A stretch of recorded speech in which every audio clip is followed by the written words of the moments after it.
be honest with you, saving for a down payment in Vancouver is not a personal problem.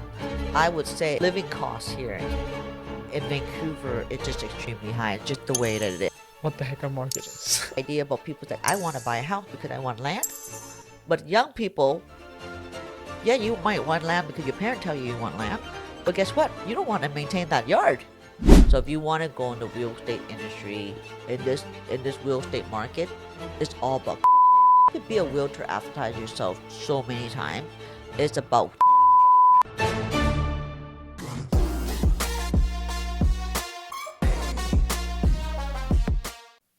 Now I also want to talk about mortgages, right?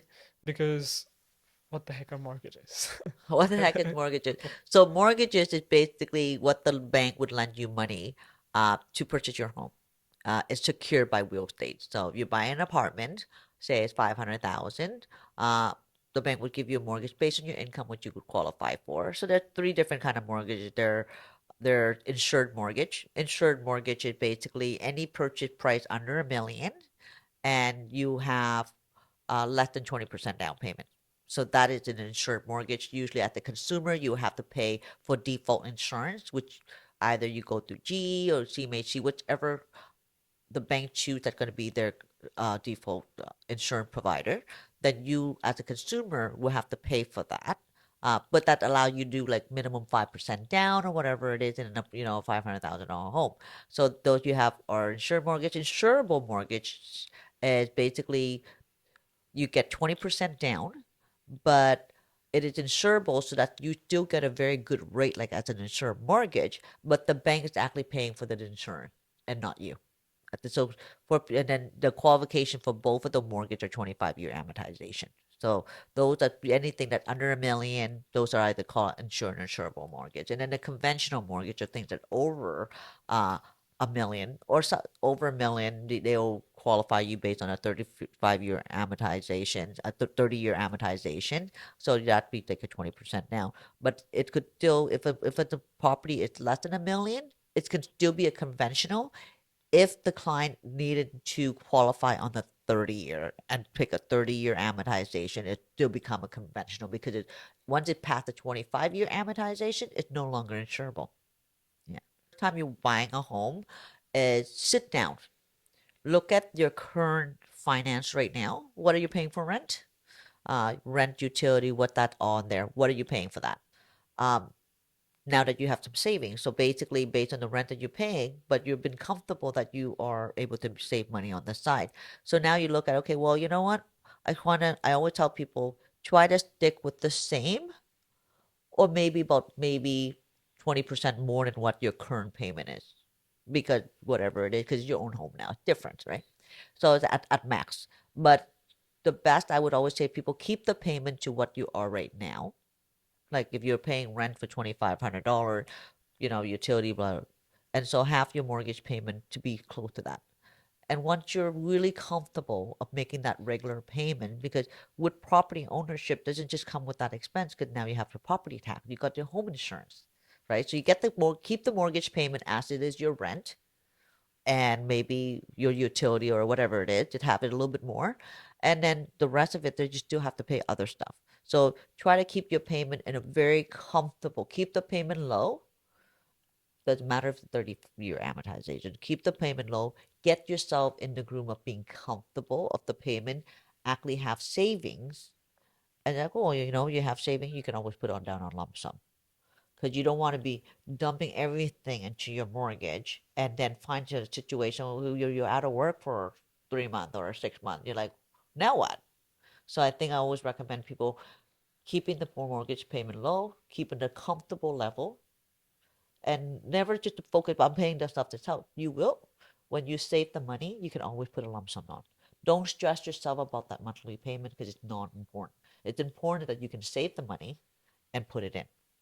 Hmm. Unless you're like a terrible individual, just like, nope, I can't save. But if you can't save, then you have an issue, Hmm. right? But if also there's with the nice thing about navigating that is there are some banks that is great about that is if you can put the payment high, because there some of the major bank they do a step mortgage, what that's called it. So you have a mortgage. Say if you got a mortgage for 400,000, as you pay down the mortgage and the principal, they've got principal and interest payment in the mortgage. As you pay down the mortgage, the principal amount, they'll it become a line of credit. So if you are the kind of person, like if I leave it lying there, I'm gonna spend it, then have more mortgage payment. Increase your payment, keep going in there because the line of credit will be your buffer when it's starting to increase. At least you have that. But if you don't have that and you're dumping all your money in there, you don't have a buffer, we're gonna have a problem. Got it. I feel like I learned so much about buying your first home in just that conversation and mortgages, right? Yeah, You talked about this person who was having trouble saving. yeah, Now, that's a conversation that if you have a chat with any young person today, they're like, yeah, well, how am I supposed to save? It's so expensive to live here. And they all have all these complaints ready for you. yeah. How do we fix that? Is that a Vancouver thing? Is that their own personal problem? I don't know, to be honest with you, saving for a down payment in Vancouver is not a personal problem. I would say it's the economy. It's like the living costs here in Vancouver, it's just extremely high. It's just the way that it is. I mean, you can walk over to Calgary and get yourself a nice place for a fraction of the price. So it's not. I mean, of course, the rent market is so expensive because it has to, because the house is expensive. So it make it quite challenging for younger individual to really get into a home. It is, and so the only way they can really do is looking at the smaller home or older apartment instead and do the 5% down. Hopefully, you know, market will increase and slowly you can put your more pay it down and hopefully that helps. But trying to save for that down payment is quite tough. So, I mean, even with our market is still moving because there's no money around. So usually I would say 80% of my younger clients that are buying their first home, that's not their saving.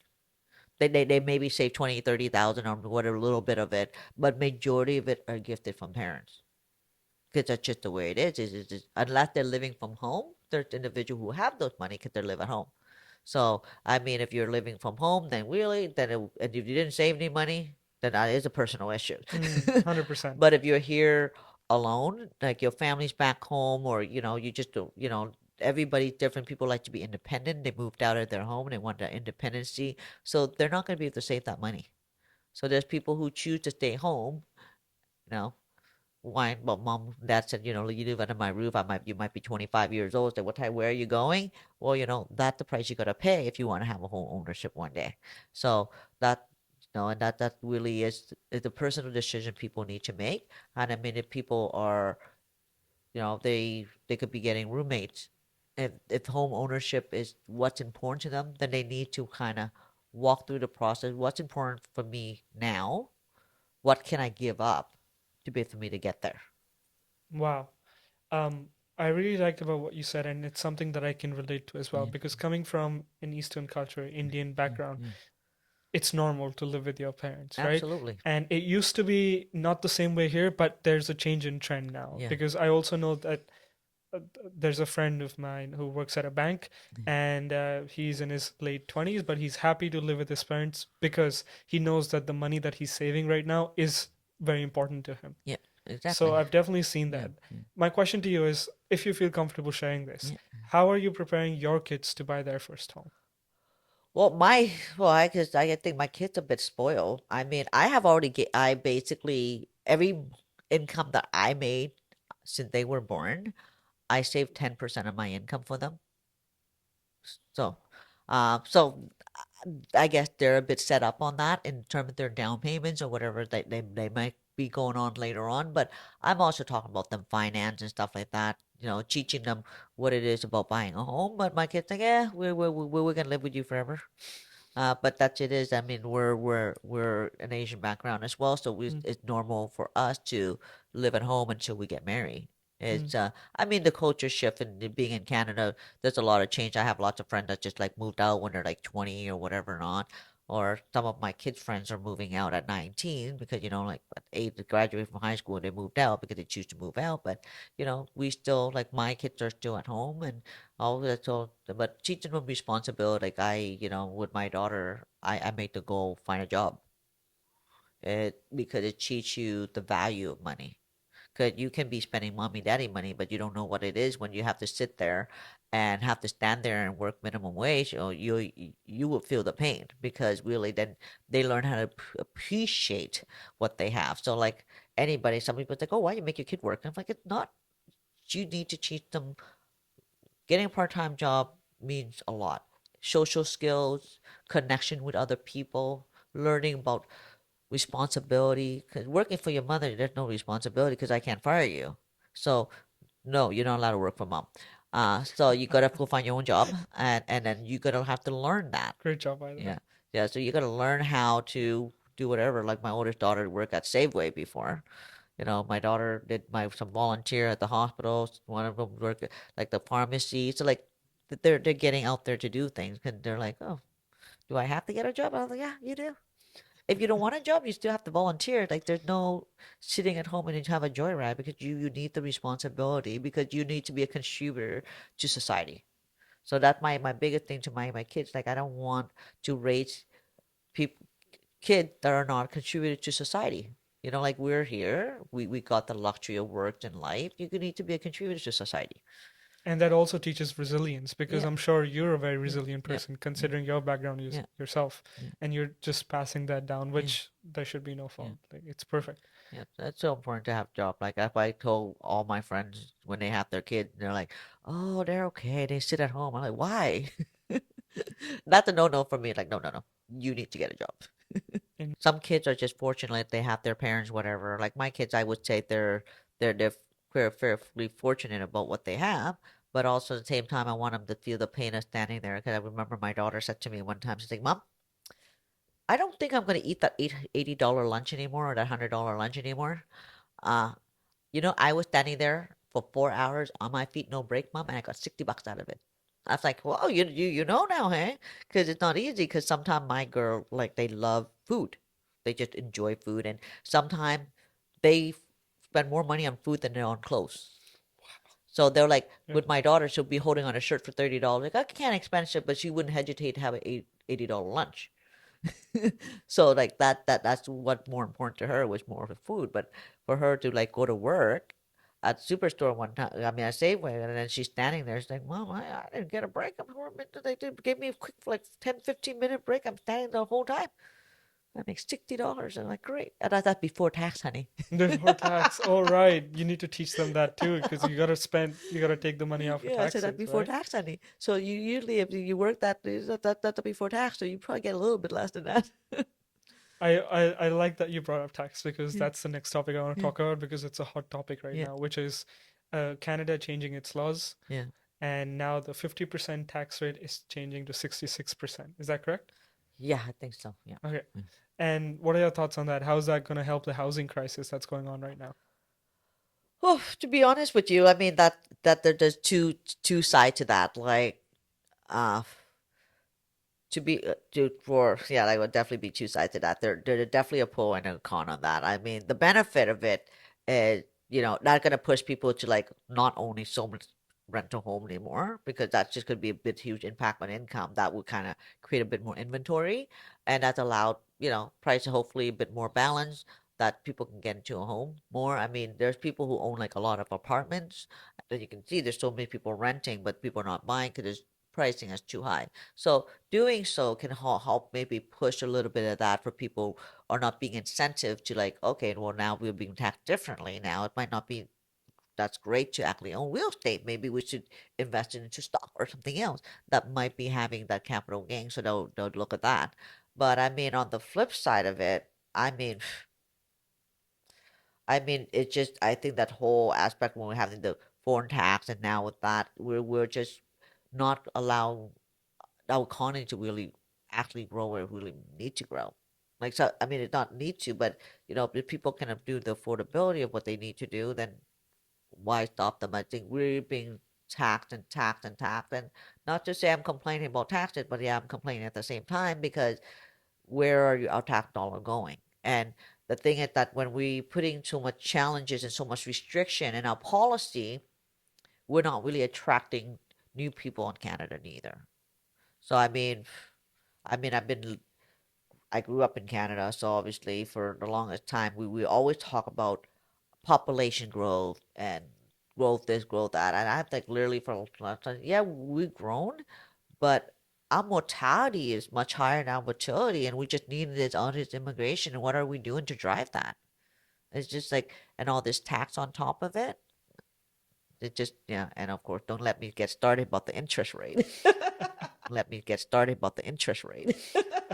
Let's get started about that because that's what it's about. Yeah, no, it'd be like, like I know they talk about the whole inflation that we had that was hotting in the market. I mean, after the whole COVID where interest rate was so low that it's driving all this inflation and they really need to cool down the inflation. Yeah, it's great that you're cooling down inflation, but on my 20 something career and even for the last 40 years and like, 30, 40 years in the Canadian market, there's never interest rate have when it goes up, it takes time to go up. It go like 0.5% here and there over the stretch of 3 or 4 years, but we put like 2% something in one single year, and that's a fact. It put a lot of burden on a lot of people.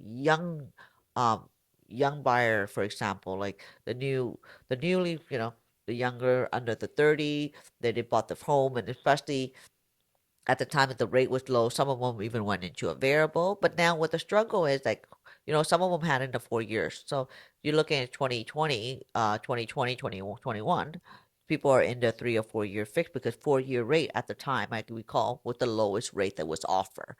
They have this whole POMO thing in 2020. That they had in the 2021. So all those mortgage are up for renewal when they're in a fixed term. They're coming up this year. They're coming up next year, so the next within the next 2 to 3 years, all these mortgages will be up for renewal. So I don't know how government policy are looking to navigate that because you're paying from 1% interest rate, 1 to 2, maybe 3 at max at those time. Now you're paying 5.5. So those payments are going to take a huge impact on the individual savings, and especially with some newer people that are in the market in the last couple of years. If they're new in the market, they probably use up most all their savings for the down payments, and having all this change that would definitely will impact them on the household's income for sure. It's then so the interest rate. I mean, I'm glad I heard the quick drop of that 25 basis point a drop. But the funny thing is that um, in Vancouver market, I talked to you offline early, is so unpredictable that sometimes I slap my head and I'm like, really? So like even at my office, we've been talking like our realtor in our office and my realtor connection. They're like, we have a bidding war problem. I'm like, huh? Bidding war. So now there are bidding war right now going on a house that are decently, looking. They've been sold over BC assessment now. So BC assessment, if you don't know what it is, BC assessment is what the value of the home that the government give that particular home. It's called an assessment of the home value. So the government used that assessment to charge homeowner property tax based on the assessment value of their home. Interesting. So basically, at a given time frame, usually in July, it's like a snapshot. So this is what your home is worth, and they'll send you out this BC assessment value beginning of the year, and then they'll tax you on it based on that value of your home. So usually people would sell them in the last year. People were selling their home below BC assessment, at BC assessment. Hard to see that the one are over BC assessment, but now we're looking at homes selling 400,000 over BC assessment in Vancouver, and some of it is Richmond. If the home is nicely, decently cleaned up, a little bit of cosmetics here and there with some paint and some floor, they're selling way over BC assessment. And who are buying these homes? People just buying these homes. I don't know where the money is coming from. So that's where like okay, the people buying them. So there's also the people talk about family buying home for family to return from.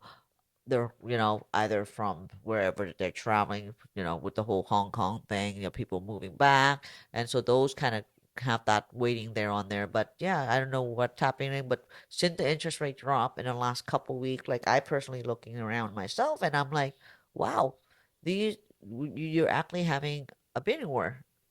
So if it's a house like a standard Vancouver special home, which Vancouver special doesn't mean like they build exactly them the same. They call them Vancouver special, but they're really unspecial. They call them Vancouver special, but they're all kind of look So exactly the ironic. same. They call them special, but they're unspecial. They're all the unspecial home. But yeah, but they're look like they're clean. They're not run down. They're gonna sell over BBC assessment now. And how much would that be like an average home? An average home in Vancouver, like in a home wide single detached, that would be quite big actually. So if you're just talking about average home, like how most status when they look at them in average home with townhouse and condo, they kind of lump them together and call average, roughly about close to $1 million. Okay. But they call them that average. But then taking townhouse, condo, apartment, they call it average. But Mm, really, when you're looking at a single family detached, uh, in certain area of Vancouver pocket, it changes. Like if you're looking at a Vancouver special in what Main Street, King Edward area, down that area, what that, which area? So that down the Main Street 26 King Edward area, you look at a Vancouver special that look a nice and decent space, you're gonna look like a $2 million or wow. more. Like I mean, it's more than that, probably about 2.3. But you're looking more like Collingwood area, you might be able to find it for 1.8 million. But you're talking about the million mark. But they like to make it very attractive. Average Vancouver home is 999,000 average in Vancouver. But they're taking an apartment of one bedroom, townhouse, and blah, blah, blah, and make them all together and they call average. That's crazy. But you're not looking at detached. But like apartment in Vancouver, depending on which area, they could be quite pricey as well. Yeah. Mm. So I'm sure we can sit here all day yeah, talking about the exactly. housing market, I know. but for someone who is new to, just learning about houses, that there are townhouses, there are different kinds of houses. Yeah. A bit of research on it. So if you're like if you're looking to buying a place that they're basically their apartment, probably one of the cheapest thing you can find. Compared to townhouse on. So apartment income usually they have a lot of bylaws. There's a lot of restriction to it. You will pay a maintenance fee that's in there. That they all of it is basically strata, basically freehold strata. So they have a maintenance fee in it. Apartment, like we were saying about that, you always so apartment, townhouse, those are usually our strata. So there's a maintenance fee that you pay in there, and then you got your duplex, which you don't pay. Some of them they call them duplex. They still have strata, but they're non-paying maintenance stratas because it's a duplex, and then you got your home there that you have. So those are home that you look at. So for people who are looking for a home, the first thing first, down payments. The first thing, like look at the down payment you have, how much money you have, uh, and how much are you look at how much money you have right now that you can put to the down payment. Are you saving money for the buffer? For say if you're going to lose your job, make sure you save the 3 month buffer in case if you might something happens. So not to take every dollar out of your saving, but make sure you buffer all that. So down payment, always book an appointment with if you're thinking about buying a place, the best thing to do is call somebody that been referred, call a mortgage broker, go to the bank, have a conversation. This is how much I have, or how much you think I can qualify for. You don't need a pre-approval, but most expert in our field, based on your down payment, based on your credit, based on your income, they can tell you you can qualify or not. So the misconception with a lot of consumers, like I need a pre-approval. I want that piece of paper. To be honest with you, that piece of paper means nothing because it'd be subject to subject this and subject to that. But what you really want to do when you want to know if you can qualify for something, talk to the expert. Because we don't need to submit your application to the bank to know it's going to qualify. We looking at your whole scenario. We already know what you qualify for, and that some of us that verbal say this is you're good to buy this. That's pretty much your pre-approval. Instead of getting a piece of paper, and some people get so picked up on the pre-approval and then like pull my credit again on 60 days or like usually pre-approval is good for 90 or 120 days. You don't really need it. You just need an expert to really just look at your whole financial situation. Don't even have to pull your credit. You can even pull your credit on Equifax by yourself and give it to them. Most of my clients that come to me for advice, sometimes I say, you know what, they're like, I want to know how much you qualify for, and I say, give me a document for income. you know, I'll give them the item I need.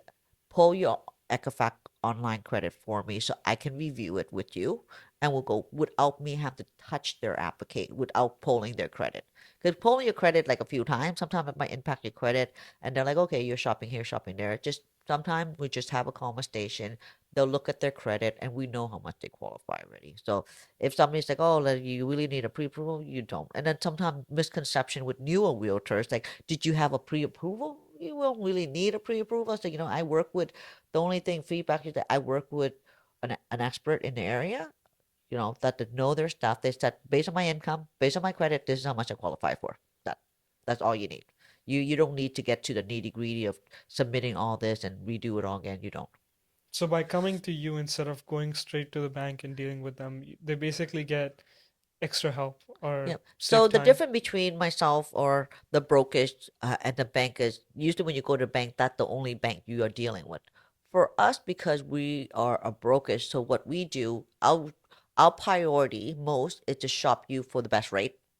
That's our job because we work with all the banks and we have access to non-physical bank which actually offer really good rate. So sometimes people are like, oh, I want to be with the bank. No, there's time you can just be with just a monoline lender, which they the only thing they offer is mortgages. So they don't have a physical space, but you're gonna get the best rate. So our job as a mortgage broker is have the best interest of our client. We will shop you for the best rate. That's number one. And if the best rate that we shop for you, but because that their policy so tight, we can't qualify you, the next thing is do shop for the best rate where you can qualify. So that is our job. So with the bank is when you go to the bank, if they say no, no, that's just them. And then you're gonna go to another bank, get your credit bureau pull again, another bank, that's just bad. So if you go to a mortgage broker, they can look at your credit, they know exactly where this file will fit. We would know, okay, well, based on your income, based on this, you wouldn't qualify here, but you will qualify here. So that's where we got the extra leverage on that because we have more options into lending that allow the consumer work best for the consumer. Hmm. What would be the advice that you give to those young people? Would you just say that don't buy a house right now, wait for some time, or is there something that's building that will benefit them in any way, or is it? To be honest with you, I'll say, like I said, the real estate market is unpredictable. And as being in the industry for so long, I still sometimes caught off guard. So I said to young people who want to buy a home, because this is your home, buy a home. If you can afford it, you have the down payment, buy. Because sometimes with what people seeing it that this is a family experience of mine. I have a family member who've been like waiting for the real estate market to go down, and and you know what? 10 years later, they no longer can afford it.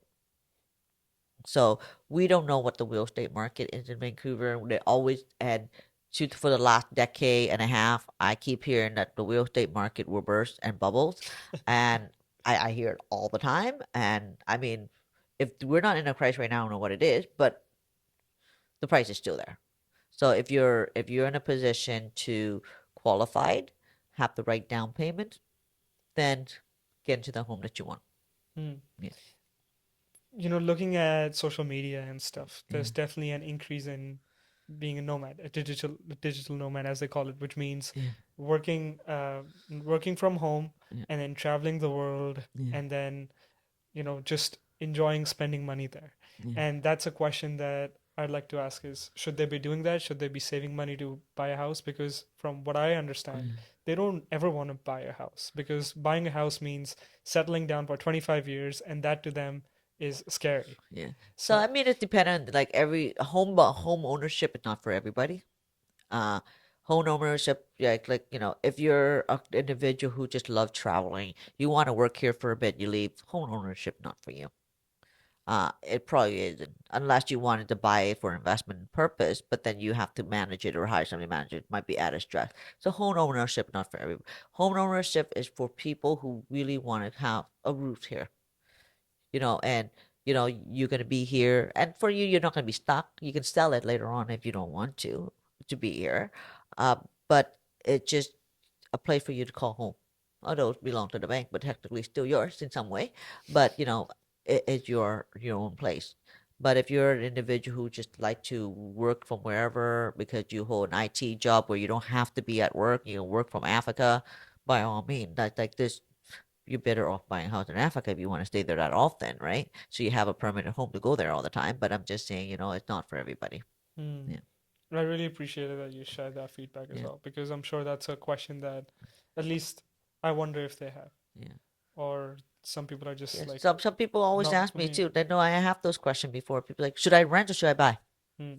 I'm like, well, depend on your lifestyle. Buying is going to be your lifestyle or it's not? Because seriously, there's people who want to buy a house and then when they buy a house, they run out of the house and go into an apartment because the whole idea about people's like, I want to buy a house because I want land. But young people, yeah, you might want land because your parents tell you you want land, but guess what? You don't want to maintain that yard. It's like you have to maintain the yard, so people would like to be in an apartment or a townhouse where those maintenance fees take care of that. So it's really personal preference. I think it being Asian background, Yeah. it's like, oh, you buy an apartment? It's like, what is wrong with an apartment? I don't have to maintain it. But that's just how it is, right? Just being an Asian background, that you want land. I mean, fair enough. Our parents are pretty good with that, like getting land and getting real estate to rise. But still, as younger generation, I've seen a lot of social media. I'm reading a lot of stuff that I'm reading. Like young couple these days want to enjoy their life. They'll either rent or they'll live in an apartment or a townhouse that's comfortable and still be able to live their life that they want. Hmm. And the challenge is on top of that, is some of these people don't want to have kids.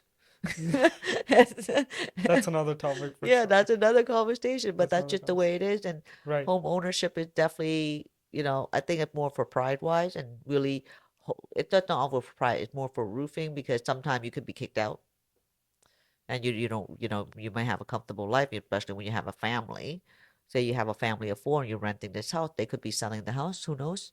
And then you have to roof up your family and move. Yeah, That would be a very unfortunate yeah, situation, but I'm yeah. sure it happens to Oh, yeah. Oh, a lot of absolutely. people Yeah, every absolutely. single day Yeah, here in absolutely. Vancouver. Yeah. Now, as you know, the real estate market is always like, the real estate is something that people are always talking about Always. in Vancouver, Yeah. especially. So, what are some careers that you would suggest students to look at, or young people who are wanting to get into real estate? What is that? What does that look like for them? What look like? Broad question, of Job course. job shadowing somebody. Uh, check if there are any real estate places that offer internship for free. Like we at our both of our company, we provide unpaid internships because some people say, I'm doing an intern, I want to get paid. We do provide unpaid internships. So we did one recently for BCIT. This individual was a real estate student, so it's like a broad real estate study, but not quite really narrowed down exactly which direction you want to go to be a realtor or to be a broker. So she was with us for about 2 months. And then she's like, it was very good insight to the work that we do there. And so we provide direct, individual mentorship with to navigate the real estate environments as well through individual transactions so they see firsthand what's going on. Is this something I want to do? Because, sometimes real estate, there's a lot of realtors and a lot of mortgage brokers. Is it something that you want to do? Are you ready to be competitive? Are you going to be, are you be able to make it in the industry? So, but I said in any industry, in anything that you do, you have passion in it, you keep at it, you make it. But, Wonderful. but it definitely really looking for, read up about the market, uh, but really looking for a mentor. I mean, I'm pretty sure with the real estate industry, I mean, if you ever wanted, at any individual that's young that wanted to be a realtor, find a realtor close by to your home. Ring them up. Would you be my mentor? And I think as brokers or realtors, as we become more experienced in the industry, we have, like personally for me, I would have no hesitation to provide that mentorship for an individual. They say, oh, I want to follow you to be a broker for a week or two. I say, sure, come along. But that's just how it is, right? And so always do job shadowing. Is so important to make sure you job shadow, you do the research that you need to do.